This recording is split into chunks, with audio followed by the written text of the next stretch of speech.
하나님 말씀 데살로니가서 1장 2절과 3절 2절입니다. 우리 다 같이 살아계신 말씀에 쓰겠습니다. 우리 봉독합니다. 시작. 우리가 너희 모두를 말미암아 항상 하나님께 감사하며 기도할 때 너희를 기억함은 너희의 믿음의 역사와 사랑의 수고와 우리 주 예수 그리스도에 대한 소망의 인내를 우리 하나님 아버지 앞에서 끊임없이 기억함이니. 아멘. 자리에 앉으시기 바랍니다. 아름다운 축복입니다. 하늘의 큰 사랑과 은혜가 여러분 충만히 임하기를 주 이름으로 축복합니다. 오늘 9월 마지막 주일이고요. 이제 9월이 다 지나가고 또 10월이 시작되어집니다. 남은 3개월도 하나님의 은혜, 사랑, 축복이 가득 임하고 하나님의 은혜로 마무리할 수 있는 여러분 될 수 있기를 주 이름으로 축복합니다. 여러분, 데살로니가 전서는 사도 바울이 썼던 제일 첫 번째 편지입니다. 사도 바울이 13권의 서신을 썼는데 제일 처음에 쓴 것이 바로 데살로니가 전서입니다. 그리고 오늘 우리가 봉독한 말씀은 교회가 어떻게 세워지는가를 사도 바울이 우리에게 툭 던진 말씀이기도 합니다. 여러분, 사도 바울은 2차 전도 여행 때 사도 바울이 3차 전도 여행을 했고요. 또 4차 전도 했다는 말이 있는데 3차 전도 여행이 사도행전에 기록되어 있죠. 사도 바울이 2차 전도 여행 때 사도 바울이 데살로니가에 와서 그 복음을 전했습니다. 근데 복음을 오래 전한 것이 아니라 딱 3주를 전했어요. 우리 한번 이 데살로니가 교회가 어떻게 설립된가를 배경을 한번 우리가 말씀 보기로 원합니다. 사도행전 17장 1절로 4절의 말씀입니다. 같이 한번 읽겠습니다. 시작. 그리 암비볼리와 아볼로니아로 다녀가 데살로니가에 이르니 거기 유대인의 회당이 있는지라. 바울이 자기의 관례대로 그에게 들어가서 새 안식일에 성경을 가지고 강론하매 뜻을 풀어 그리스도가 해를 받고 죽은 자 가운데 다시 살아나야 할 것을 증언하여 이르되 내가 너에게 전한 이 예수가 곧 그리스도라 하니 그 중에 어떤 사람 곧 경건한 헬라인 큰 무리와 적지 않은 귀부인도 고난을 받고 바울과 실라를 따르나. 여러분, 3주 말씀을 전하고 교회가 세워질 수 있을까요? 그리고 그 교회가 든든히 있을 수 있을까요? 사도 바울이 이 데살로니가 교회를 가서 딱 3주 새 안식일에 성경을 풀어서 전한 것입니다. 그러니까 어쩌면 새 안식일이니까 한 주에서 안식일 3번을 해서 3번을 전할 수도 있고 또 새 안식일 기간 동안에서 하면 21일 정도 복음을 전할 수 있습니다. 근데 놀라운 것은 이 데살로니가 교회가 사도 바울이 고린도에 가서 한 1년 정도 복음을 전하고 1년 정도 있을 때 이 교회 소식을 들은 거예요. 근데 사실 이 데살로니가 교회는 3번 안식일에 복음을 전하다가 그만 사도 바울이 소동 일어나서 도망가 버리고 말았어요. 사람들이 쳐들어와서 막 사도 바울을 때려 죽인다, 잡아가둔다, 어쩐다 막 소동을 벌이는 바람에 이 사도 바울이 그만 도망가 버렸어요. 베리아로. 여러분, 그런 교회가 과연 서 있을까? 그런 교회가 과연 든든히 있을까? 근데 고린도에 있을 때 이 소식을 들은 거예요. 이 교회 소식을 들었는데 여러분 그때 요 기간이 한 1년 정도 된 기간입니다. 자기가 복음을 3주 정도 전하고 소동 일어나서 도망가 버렸던 그 교회. 궁금하잖아요. 어떻게 되었을까? 근데 소식이 들려온 거예요. 그 교회가 잘 자라고 있다. 잘 성장하고 있다. 그래서 사도 바울이 이 데살로니가 교회를 고린도에서 편지를 처음으로 써보낸 것입니다. 근데 저는 이 데살로니가전서를 읽으면서 이게 교회가 어떻게 세워지는가를 하나님이 말씀하고 싶으신 거예요. 저는 늘 궁금해요. 초대교회가 어떻게 세워졌을까? 초대교회 여러분 한 곳에서 1년, 2년, 3년, 4년, 5년, 6년 하는 것도 교회가 세우기 어려운데 잠시 사도 바울이 잠시 전했던 것도 많거든요. 물론 에베소하고 고린도에는 한 3년 가까이 있었던 지역도 있지만 어떤 때는 이렇게 3주 전하고 도망갔던 지역도 의외로 많거든요. 근데 어떻게 복음이 들려진 3주 동안에 하나님의 교회가 세워질 수 있을까? 여러분 오늘 우리가 봉독한 말씀은 초대교회가 어떻게 세워졌는지, 오늘 모든 교회들은 어떻게 교회가 세워졌는지, 어쩌면 우리 교회는 어떻게 여기까지 왔는지, 저는 이 말씀을 좀 준비하면서 느끼는 것은 우리 56분의 새로운 임직을 받으신 분들이 있어요. 그들은 앞으로 어떻게 교회를 또 세워나갈 것이냐는 부분들을 함께 나누기를 원합니다. 여러분, 세 가지가 교회 속에 있어야 됩니다. 우리 같이 한번 볼까요? 시작. 믿음의 역사, 사랑의 수고, 소망의 인내. 이 세 가지가 있는 교회가 성장하고, 이 세 가지가 있어야 교회는 그 땅에다가 뿌리를 내리고 하나님의 나라를 건설할 수가 있습니다. 지난 38년을 돌이켜보면 우리 아름다움에도 이 세 가지가 참 놀랍게 있었습니다. 저는 앞으로도 이 우리 아름다운 교회 속에 이 세 가지가 끊임없이 있기를 바라는 마음을 가지고 여러분에게 오늘 귀한 말씀을 나눕니다. 여러분 심령 속에 아버지 말씀을 듣고 그 말씀에 귀한 순종의 역사가 있기를 주의 이름으로 축복합니다. 첫 번째는 믿음의 역사입니다. 월크 오브 피스입니다. 여러분, 믿음의 역사, 지금 믿음은 어떤 역사가 있다는 거예요. 저는 W=FD는 물리학 법칙이라고 하더라고요. 일이란, 워크는 일이거든요. 일은 어떤 것이냐면 F 곱하기 D입니다. F는 힘을 말하는 것이고 D는 디스턴스, 이동 거리를 말하는 것입니다. 다시 말하면 물리학에서는 어떤 힘이 가해졌다 그러면 그 힘이 이동한 거리가 있을 때 그게 어떤 일이란 역사라는 거예요. 만약에 어떤 힘이 가해졌다고 생각이 들었어요. 힘이 가해진 것 같아요. 근데 이동 거리가 제로예요. 그럼 곱해봤자 제로니까 일은, 역사는 없는 거죠. 여러분, 어떤 역사가 있으면 반드시 어떤 힘이 가해졌을 때 반드시 이동 거리가 있어야 돼요. 즉 변화가 있고 반드시 역사가 있어야 됩니다. 전 여러분이 예수를 믿을 때 여러분 믿는 역사가 있기를 축복합니다. 예수 그리스도를 믿을 때 여러분 속에 하나님의 변화가 있기를 축복합니다. 예수 믿었는데 변화가 없다, 예수 믿었는데 역사가 없다, 그럼 가짜예요. 왜? 역사가 없다면, 다시 말해 이 속에 변화가 없다면 힘은 없기 때문입니다. 여러분, 어떤 역사가 있을까? 우리 한번 말씀 볼까요? 사도행전 1장 5절의 말씀입니다. 시작. 이는 우리 복음이 너에게 말로만 이른 것이 아니라 또한 능력과 성령과 큰 확신으로 된 것이라. 사도 바울은 복음을 전했을 때 참 놀랍게도 복음이 말로만 전달된 것이 아니라 너희가 그것을 들을 때 능력을 받고 성령과 큰 확신으로 되고도 말합니다. 여러분, 예수 그리스도의 복음을 들으면 전 여러분의 인생에 반드시 변화됨을 믿습니다.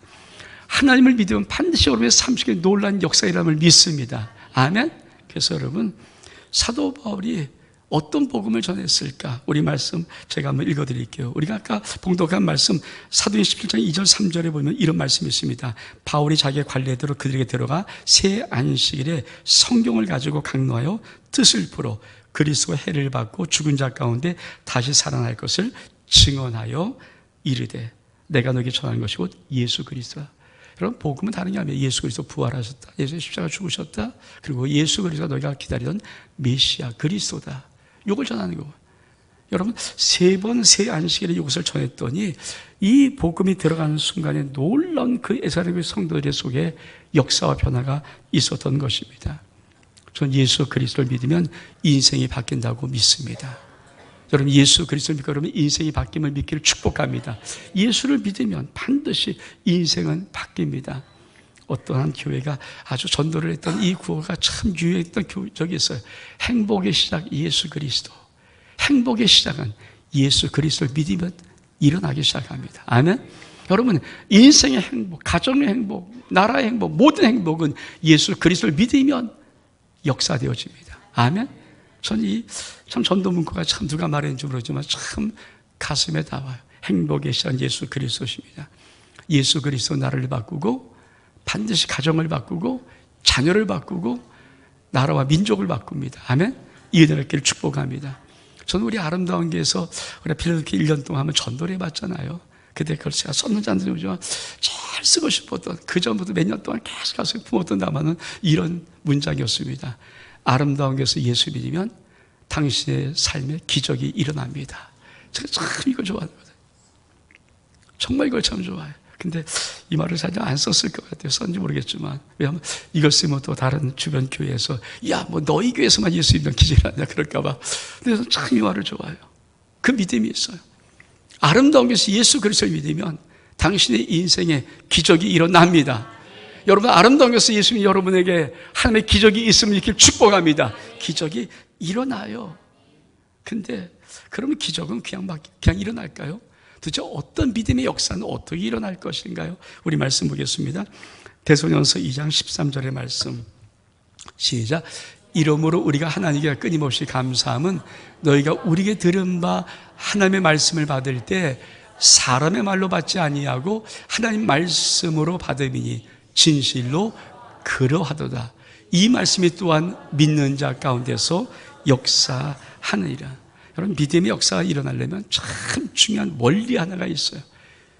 저 원리를 놓쳐버리면, 저 원리가 적용 안 되면 믿음의 역사는 절대 없습니다. 그것이 뭐냐면 하나님 말씀을 받을 때 정말 이걸 하나님 말씀으로 받아야지 사람으로 받으면 어떤 역사도 없어요. 올 여름에 설교 듣는데 여러분이 저를 바라보면서 인간 원점이 하는 모든 말은 아무리 1시간, 2시간 들어봐야 역사가 일어나지 않습니다. 근데 저를 주의 종으로 보고 하나님이 세우신 종으로 보고 저의 입에 선포된 모든 말씀이 하나님 말씀으로 아멘으로 들을 때 그 믿음의 역사가 일어남을 축복합니다. 이게 얼만큼 중요한지 몰라요. 여러분, 왜 지금 2025년 지금 세상 우리 한국 교회도 왜 다음 세대가 없을까요? 왜 우리 자꾸만 다음 세대가 무너지는 것을 왜 많이 경험할까요?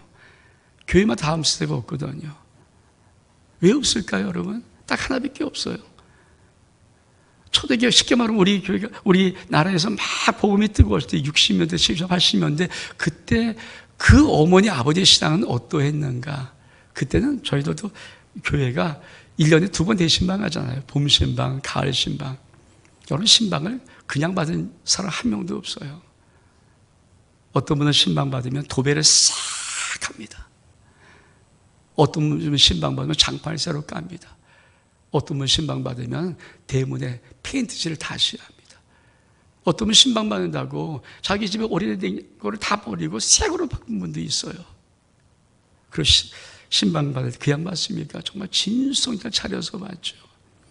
우리 교회 속에 전설처럼 들려오는 그 어떤 이야기가 뭔지 아십니까? 여러분, 어머니가 열심히 이 주방에서 막 음식을 만들 때 아들이 저거 참 먹고 싶은 거야. 저걸 먹고 싶어서 이렇게 손을 들면 딱 칩니다. 엄마가 주의적이 먼저 먹어야 돼. 물론 그 아이는 참 아프고 상처받았겠지만 그게 우리 어머니들의 신앙교육이었어요. 그러니 그 신앙을 이어받은 자녀들이 신앙을 버립니까? 안 버리죠. 못 버리죠. 네, 지금은 대신 보면 저도 뭐 안 하지만 대신 봐도 그런 분 어디 없어요. 옛날에 아시면 좀 더 오래는 뭐예요? 성미도 성미. 우리 어머니들은 전부 다 밥을 하기 전에 쌀을 뜰 때 성미를 미리 떴어요. 성미는 하나님께 갖다 주지만 누가 먹습니까? 주의적이 먹어요. 우리 가족이 밥을 하기 전에 기도하면서 성미 향수가 뜨고 성미통에 성미 뜨고 그리고 자기 밥을 했어요. 여러분, 그런 신앙을 잃어버린 한국교회가 무슨 어떤 방법을 한들 다음 세대가 살아나겠습니까? 어머니 아버지가 철두철미하게 주의 종을 어떻게 섬겼는지를 본 자식들은 신앙이 자라는 거예요. 근데 지금 뭡니까? 어른들이 주의 종 알기를 엉터리 알면은 그렇잖아요. 자녀들도 다 엉터리를 아는 거예요. 지금 우리 교회가 안 계시니까 제가 이런 말하지만 옛날에 이영찬 장로님, 우리 은퇴하셨던 그 장로님, 참 그분 신방받을 때 그분은 정말 신방받을 때 전심과 진심으로 받으셨거든요. 그분도 30대였고 저도 30대였어요. 근데 신방받을 때 한 번도 그냥 받지 않고 정말 아까 제가 말하죠. 장판을 새로 하든지 도배를 하든지 대문을 칠하든지 그 청석 음식을 하지 않은 다음에 신방받고 신방 예배를 맞으면 거기에 아들 택영이 재령이 두 아들이 이렇게 앉아서 목사님이 축복기도 받고 우리 이재령 목사가 지금 목회 잘하는데 그때부터 그 축복기도 하나 받은 거 계속 저도 그 신방 갈 때마다 항상 머리에 손 얹고 하나님 우리 이재령이 하나님이 큰 종 만들어 주옵소서. 여러분, 어머니 아버지가 하나님을 믿는 믿음이 남다르면 자식도 남다를 수 있습니다. 그런데 지금 왜 우리 자녀들이 안 믿습니까? 왜 우리 자녀들이 힘듭니까? 어렵습니까? 다른 거 없어요. 내가 주의 종을 섬기는 섬김, 주의 종을 바라본 섬김이 옛날 모습이 다 사라져버린 거예요. 지금은, 그렇죠? 되도록이면 신방 안 받으려고 하겠습니다. 그렇죠? 왜? 부담스러우니까. 오는 것이 이러니까. 우리에게도 신방 잘 안 합니다만. 근데 여러분, 정말 주의 종이 와서 그 가정을 축복하는 것이 얼만큼 귀한 축복인지, 주의 종이 와서 정말 손들고 그 가정을 축복하는 것이 얼만큼 소중한 귀한 축복인지, 그 자리 한 명 한 명 다 기도해 줄 때 그것이 얼만큼 귀한 축복과 은혜인지를 옛날에 우리 부모들은 알았고, 그래서 한국교회를 크게 부흥시키고 이 나라 이미지를 여기까지 올려놨지만, 지금은 우리의 모든 젊은 부모들이 그게 별로 축복이란 것을 전혀 생각하지 않고 부담과 이런 느낌으로 받아들이니까 그게 얼만큼 조각하겠습니까? 여러분, 하나님의 말씀 사람을 통해 전합니다. 저도 우리 교회에서 하는 원칙 하나가 있어요. 저를 누가 함부로 이렇게 좀 대하기 시작하면 얼른 뒤로 물러가요. 그리고 손을 딱, 왜? 함부로 보는 그 사람 속에 다시는 하나님의 은혜가 없거든요. 여러분, 육강대강과 똑같은 사람인데 입에서 나오는 말을 어떻게 하나님 말씀을 들어요? 그래서 그런 것이 보일 때마다 저는 얼른 뒤로 물러가서 딱 거리를 둡니다. 왜? 그 영혼이 죽을까 봐. 하나님 말씀 안 들으면 영혼이 죽는데 그럴 수 없잖아요. 저도 나가면 자유로워요. 우리 목사님 가면 참 나요. 근데 우리 교회에서는 되도록이면 어느 한 개까지는 하지만 안 합니다. 왜? 저리 혹시, 저도 36개월이 있는데 왜 흠이 안 보이겠어요? 왜요? 뭐가 없겠어요? 다 보이지 않습니까? 근데 그걸 사람의 흠으로 보기 시작하면 뭡니까?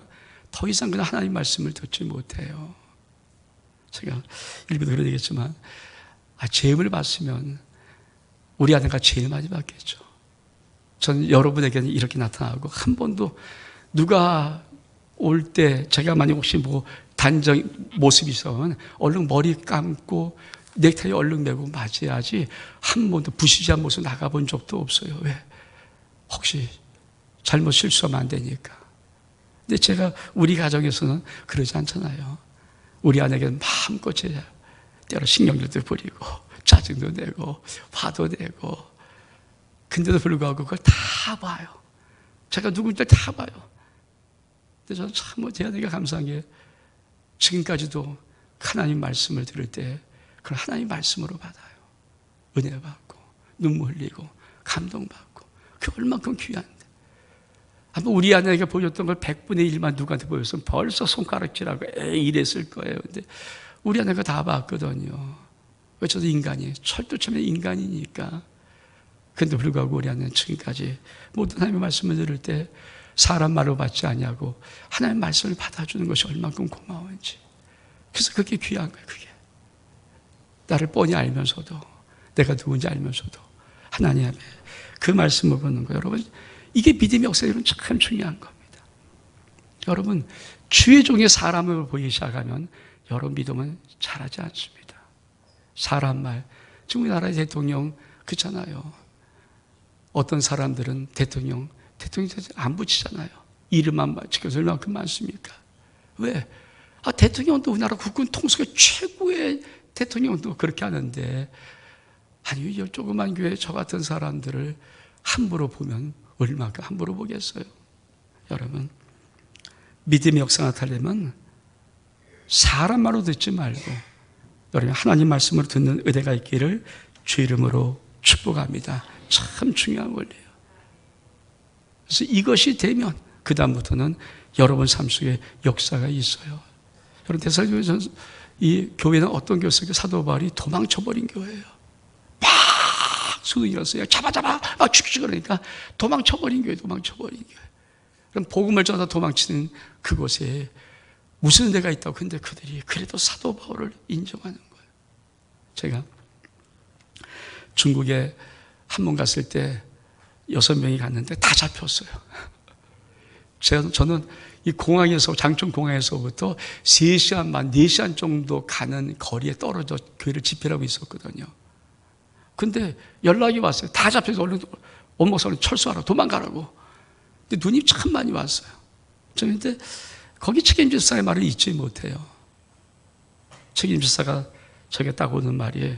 목사님이 지금 여기서 이렇게 이틀 집회하고 지금 집회를 계속 해야 되는데, 집회했는데, 아니, 공안 온다고 당신이 도망가면은, 그런 복음을 다시는 이 사람 믿겠습니까?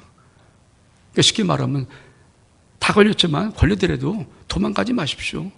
그냥 하는 말이에요. 내가 책임질게. 제가 책임지겠습니다. 근데 제가, 되게 무섭긴 무섭지만 그 말 딱 들으세요. 뜨끔하더라고요.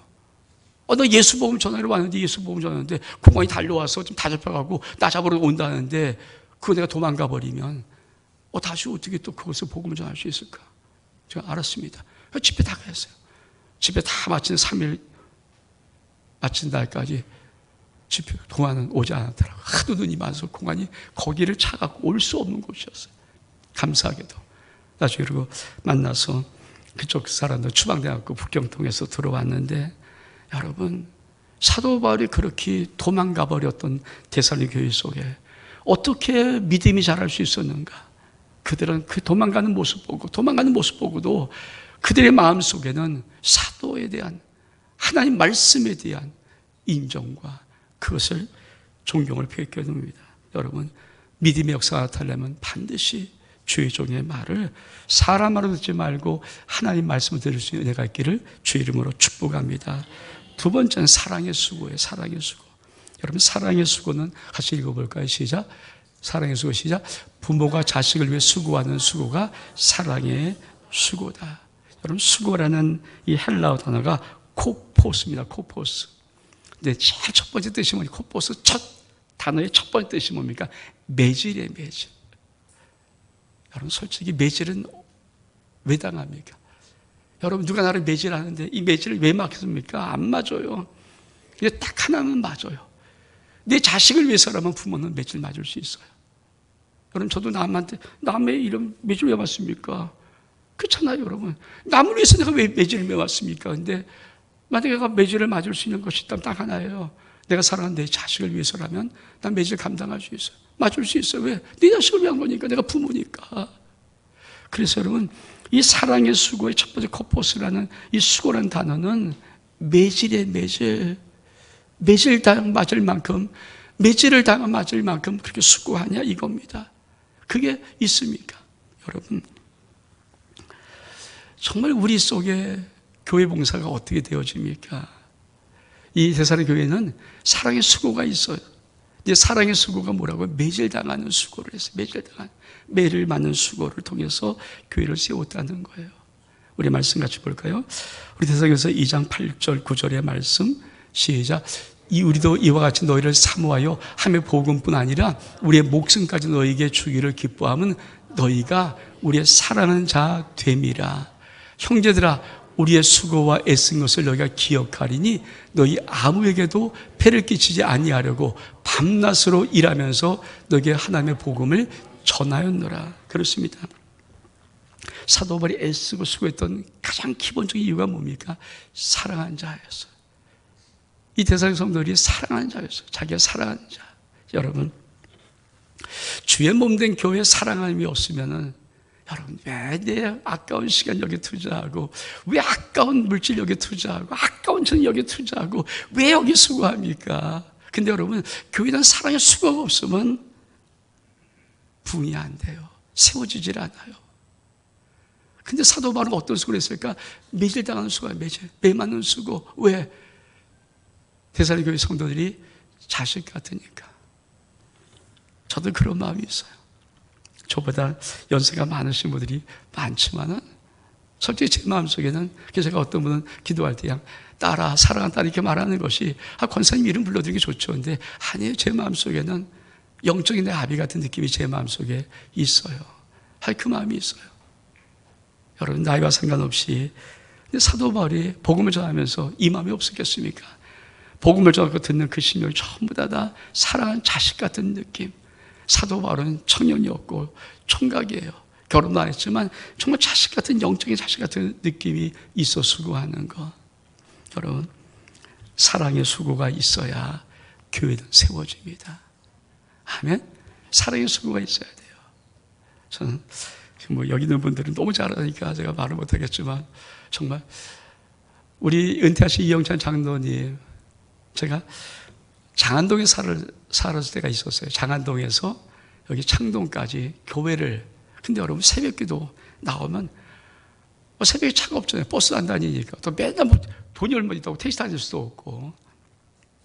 우리 이영찬 장로님이 장안동까지 와서 새벽에 차를 갖고 와서 저를 태우고 여기 창동까지 계속 한 6개월 정도 해주신 것 같아요. 6개월. 더 했는지 모르겠지만. 근데 그때 제 나이가 33살이었고 우리 은퇴하신 이영찬 장로님이 34살이었어요. 제가 그래서 가만히 우리 청들 34살 갖고 그거 할 수 있을까? 여러분, 34살 먹으신 분이 33살, 한 사람이 33살의 전도사, 목사도 전도사예요. 전도사가 새벽 기도 하는데 장안동에 살아요. 근데 거기를 여러분 4시에 맞춰 오려면요, 이분은 적어도 3시에 일어나서 닦고 씻고 정리하고 차를 타고 2, 30분 와야 되지 않습니까? 간혹가다 저와 제 아내가 늦게 나오면 거기서 하염없이 그냥 돌에서 기다리는 거예요. 기다리고 그 나오면 저를 태워서 여기 가서 새벽 기도하고. 참 우리 교회가 그냥 세워지는 것이 아니라, 그렇잖아요. 그런 수고를 통해서, 왜 대사교회 성도들에게 이 사도 바울이 뭐라고 하는가? 내가 너희의 믿음의 역사, 사랑의 수고, 소망의 인내를 항상 우리 하나님 앞에 기억한다는 거예요. 우리 아버지 앞에서 내가 기억하고 있다. 여러분, 저도 마찬가지예요. 제 목회는 한동안에 그 많은 수고로, 사랑의 성도의 수고를 받았던 것을 기억해요. 그 기억이 있어요. 그러니까 그래서 우리 교회가 이렇게 세워진 거지. 그런 수가 없었으면은, 요새가 우리 귀한 청년들이 보통 뭐 나이가 좀 들면 34살, 35대 이 청년도 있는데 그 친구를 가만히 보면서 저 친구는 저런 마음이 있을까? 아마 제가 좀 멀리 있다가 야, 새벽에 좀 목사님 모시고 가려면 왜 내가 해요? 왜 내가 이럴 거 아니야? 요새 안 그러겠습니까? 누가 그래 하겠습니까? 같은 30살, 같은 34살인데 그렇잖아요. 그 수고를 했어요. 수고. 우리 교회 건축할 때도 정말 여러분 1995년도 건축을 시작했어요. 저희가 1996년도 이 성전 짓고 들어왔거든요. 그럼 1995년도 5천만 원이면 지금 얼마 정도 되겠습니까? 그 당시에 여러분 1억이면 얼마큼 되겠어요? 그렇잖아요. 이거 그냥 지은 거 아니잖아요. 성도 몇 명 없고 올 때. 근데 그런 헌신들이 있었어요. 헌신 수고들. 그때 이거 건축하는데 1억 내신 분도 있고 몇 천만 원 내신 분도 있고. 여러분, 지금부터 20몇 년 전에 그런 돈은요, 지금도 5천만 원 꽤 크지만 그 당시 5천만 원이면 웬만한 집 하나 살 만큼 컸던 돈이에요. 근데 그런 돈을 헌금하신, 여러분, 그분이 놈이라고 느꼈으면, 교회가 죄의 몸되니까 놈이라고 느꼈으면 그거 헌신하겠습니까? 왜 수고합니까? 내가 왜 수고합니까?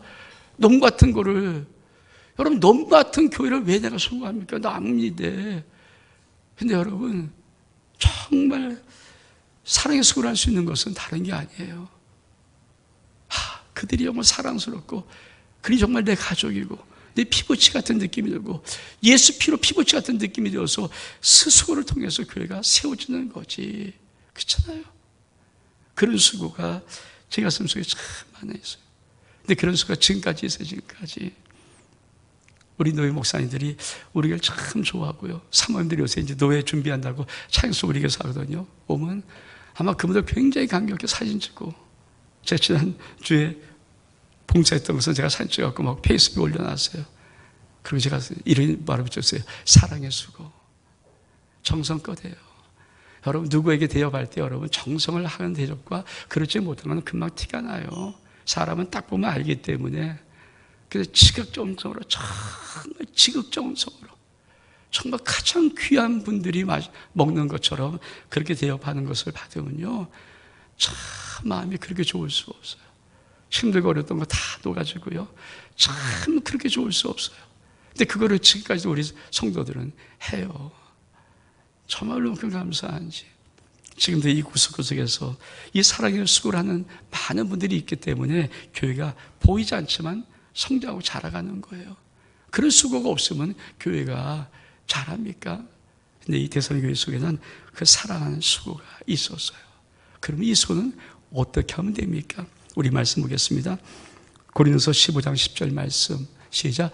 그러나 내가 나아야 된 것은 하나님의 은혜로 된 것이니 내게 주신 그의 은혜가 헛되지 아니하여 내가 모든 사도보다 더 많이 수고하였으나 내가 한 것이 아니요 오직 나와 함께 하신 하나님의 은혜로다.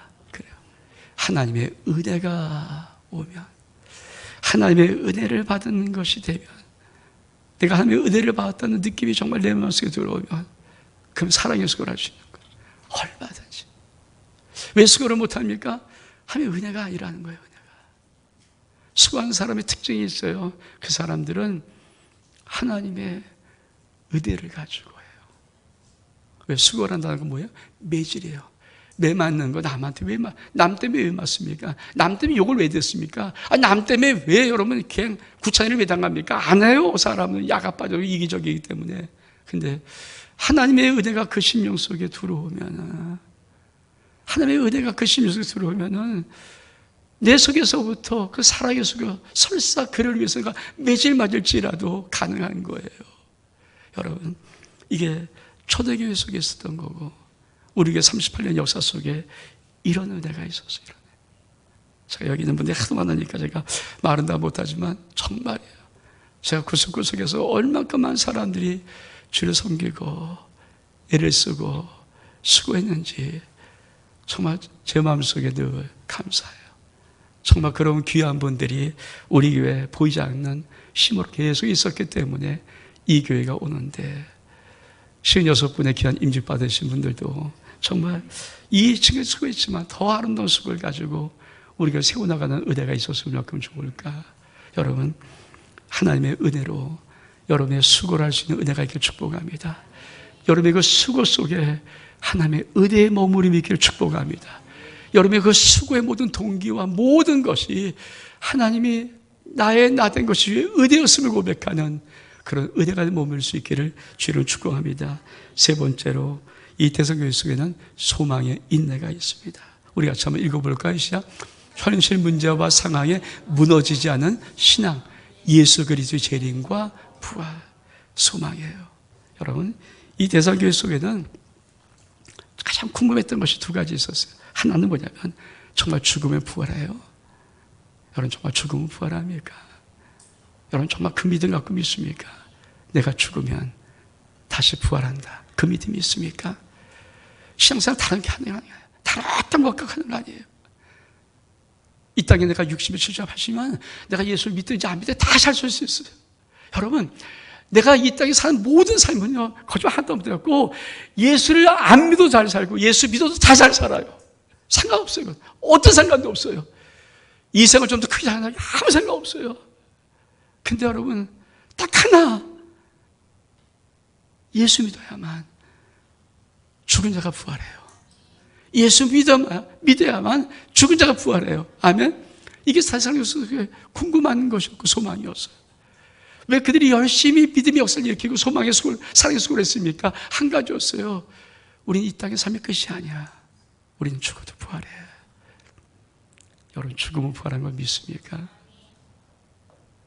그게 있을 때 오래 사는 거 아니에요.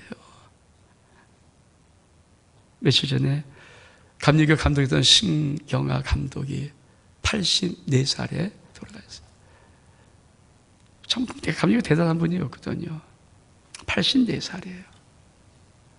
우리 전유성 개그맨은 단어를 만들었던 전유성 75이에요. 여러분, 인생 그렇게 생각보다 길지 않아요. 인생은 70여 경험은 80이라도. 제가 말했잖아요.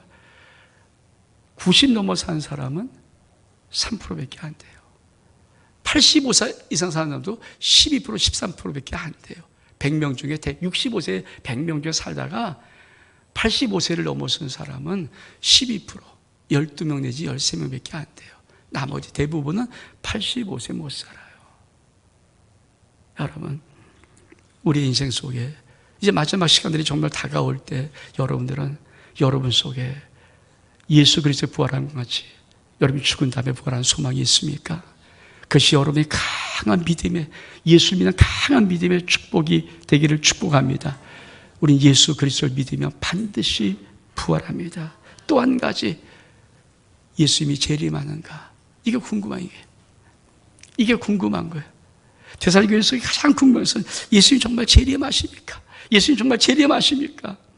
여러분, 예수님 다시 오십니다. 그리고 지금은 그것이 정말 가까이 왔어요. 정말 가까이 와서. 저는 엊그제 지나갔던 필리핀, 대만, 홍콩, 중국을 강타했던 그 태풍, 가라신가 이상한 그 태풍 우리나라 안 왔으니까 참 감사한데, 여러분, 그 태풍 지나가는 그 자리에 다 날아가 버려요. 여러분, 그거 열 몇 개 그냥 때려 맞으면 어떨까? 중국은 한 7-8개 맞았거든요. 그 어마어마한 태풍을. 마지막 때 그 유튜브들이 그걸 찍으면서 쓴 단어가 있어요. 정말 종말이 왔나 봐. 정말 종말인가 봐. 기자 예수 안 믿어요. 근데 그 느낌을 가질 수밖에 없으면 그렇게 무서운 일이 점점 벌어지는데 그게 점점 많아지고 점점 가속되고 점점 가까이 오는 것뿐이에요. 참 한국이 지금까지도 감사한 것은 올해 태풍이 10몇 개가 지나갔는데 우리나라에 아직 한 개도 안 왔어요. 앞으로 나왔으면 좋겠는데 어쩔지 모르겠지만 참 감사하지 않습니까? 여러분, 예수 그리스도가 정말 다시 오십니까? 우리 말씀 볼까요? 데살로니가서 16절, 17절, 18절까지 말씀, 살전 4장 16절부터 18절까지 말씀. 시작. 주께서 호령과 천상의 소리와 하늘 날파할 소리로 친히 하늘로부터 강림하시리니 그리스도 안에서 죽은 자리 먼저 일어나고 그 위에 우리 살아남은 자들도 그들과 함께 구름소로 끌어올려 공중에서 주를 영접하게 하시리니 그리하여 우리가 항상 주와 함께 있으리라. 그러므로 이러한 말로 서로 위로하라. 데살로니가 교회 속에는 이 소망이 있었어요. 예수님 부활하시기 전에 부활한다. 나 부활해. 예수님 다시 오신다. 여러분, 주님 다시 오십니다. 그리고 그 소리가 들려요. 마지막 때 여러분, 예수 그리스도의 재림을 준비하는 거룩한 신부의 아름다운 신앙이 여러분 삶 속에 있기를 주의 이름으로 축복합니다. 우리 일어서겠습니다.